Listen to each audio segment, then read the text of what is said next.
so you're the presenter of tonight's ceremony. I am indeed the presenter of the Read.co.uk Short Film Awards, yes. What made you get involved with Read itself? Well, they asked, first of all, but it was a no-brainer for me, if I can use the expression no-brainer. I did think about it. I did not use my brain. My brain went yes, because I think short film competitions are great, a really great way to motivate people who might have the inkling, oh yeah, I think I might want to make a short film, shall I watch Game of Thrones, or shall I make a short film? And the idea of a competition being there, a structure, means that they will go out and do that, and the sky's the limit after that, potentially. And out of short film, do you have like a favourite that you like or you love? I mean, out of the nominees tonight, it would be unwise and unfair for me to pick a favourite, but what I will say is that the standard is so good, and sickeningly, some of the people who've made these films, over half the 12 finalists, or around half the 12 finalists, are under 25, which just makes you go, what? I can't believe you're that good. So it's a very hard nomination ceremony.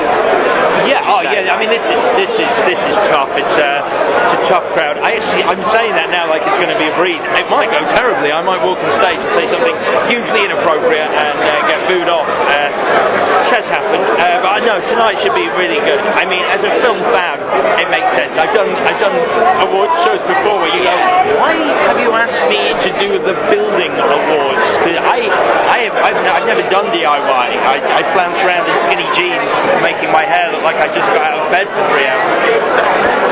Okay, and 2014-15, have you got any other plans? Are you filming anything? I am doing another series of a television program I do called Rude Tube.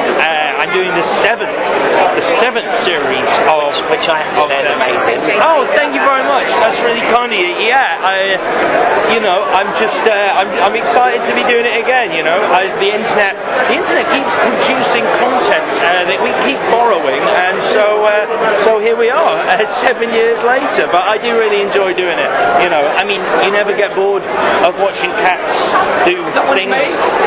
Do funny things, basically. Yeah, preferably funny things. I mean, it'll be a dark day if we just show the body of a cat and go, at number 49, it's just a dead cat. It's just died. We don't know how. And obviously, you've done Funny Rotten Scoundrels. Not Funny Rotten Scoundrels. Funny Rotten Scoundrels is absolutely right. You couldn't say Dirty Rotten Scoundrels. Don't doubt yourself, my friend. You were absolutely right. Yes. Funny Rotten Scoundrels for London Live. That's been. Do you know what? I'm pleased you mentioned that. It's been a really, really great show to do, and I really loved making it. London Live were great, and I'd never had a show commissioned in such a record time. I think it was 2 weeks between me going, "Can we make this, please, sir?" and them going, "All right, here you go." Yeah. And so, but it's gone really well, and hopefully we'll get a second series. Hopefully, I mean, it's going really well on the London Live, I believe. So. Yeah, I mean, from what I hear, although I surround myself with people who go, "Oh, that is doing really well," and tend to avoid people who go, no, it's failing. People hate it. They hate you. And are you a fan of anything else? Sharks. I'm a huge fan of sharks. I've always been a huge fan of sharks. I'm still a huge fan of sharks. I have more books on sharks than I do any other topic. Like the Mako shark. That's one of my favourite sharks.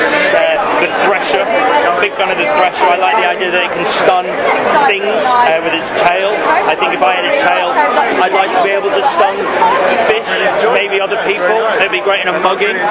Giving you money. Stun. I genuinely don't know who's won. And we've got a lot of really good judges. anything else? Anything else I'm a fan of?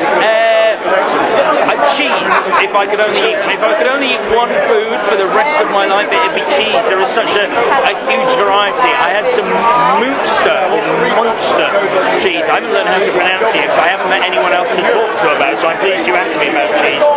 It's a really delicious cheese. I mean, to try and describe it to you without you having tasted it would be difficult.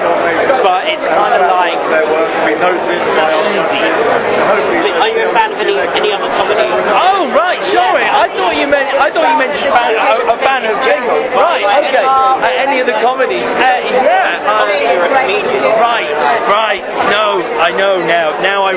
how weird that must have been for both of us, me talking about sharks and cheese back to back. Oh, good. Okay, well, as long as it was all right. To my mind, one of the greatest sitcoms that has ever been made was Spaced. And I'm not just saying that because London Live is screening it again at the moment. It is hands down one of the finest pieces of TV I've ever seen. I remember a period where I was watching only Spaced and Black Books pretty much back to back, and it was a happy time. I remember that. I was young. What's your favourite sitcom? I think mine has got to be Fawlty Towers. Fawlty Towers is a great sitcom. I'm reminiscing about it the other day with one of my friends. Oh yeah? My greatest episode ever might be the Jump episode. Nice. The Jump is a good one. I can't remember which episode it was, but the one where Manuel thinks the moose is... No, the Major thinks the moose is talking. The big moose's head and the Major... I've got a thing about taxidermy talking. I think it's a great idea.